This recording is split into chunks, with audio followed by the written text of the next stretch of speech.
បាទសូមគោរពជម្រាបសួរពុកម៉ែអ៊ំពុំមិញបងប្អូនទាំងអស់ជាទីគោរពបាទសម្រាប់ថ្ងៃនេះថ្ងៃ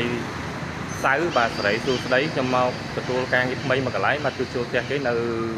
ក្នុងរាជធានីភ្នំពេញបាទសម្រាប់គាត់គឺជាអតិថិជនចាស់ដែលគាត់ជឿទុកចិត្តមកខាងសេវាខ្ញុំបាទ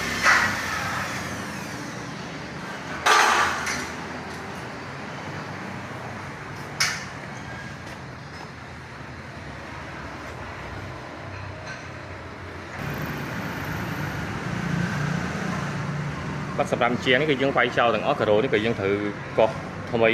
កោះឲ្យនឹងរៀបថ្មីជូនគាត់បាទហើយសម្រាប់បន្ទប់ទឹកខាងនេះយើងត្រូវកែដែរផ្ទះនេះធ្វើច្រើនបាទជួសជុលច្រើន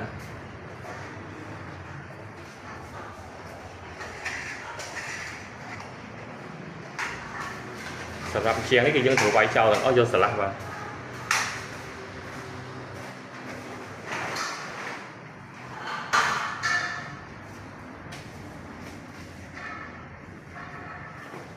សម្រាប់ចដើនេះយើងត្រូវវាយថ្មីវាយឲ្យនឹងកែថ្មីដើម្បីយើងធ្វើកោងឡើងទៅផងសេស្បែកខាងលើបាទ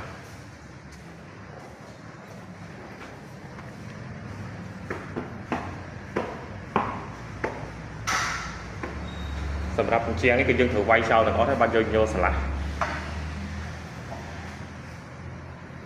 ហើយក៏សូមអរគុណពុកម៉ែអ៊ំពុំមិញបងប្អូនទាំងអស់ដែលបានទស្សនាវីដេអូខ្ញុំបានកន្លងមកបាទសូមជូនពរពុកម៉ែអ៊ំពុំមិញបងប្អូនទាំងអស់មានសុខភាពល្អមានសុភមង្គលរកស៊ីទទួលទានមានបានគ្រប់គ្នាបាទ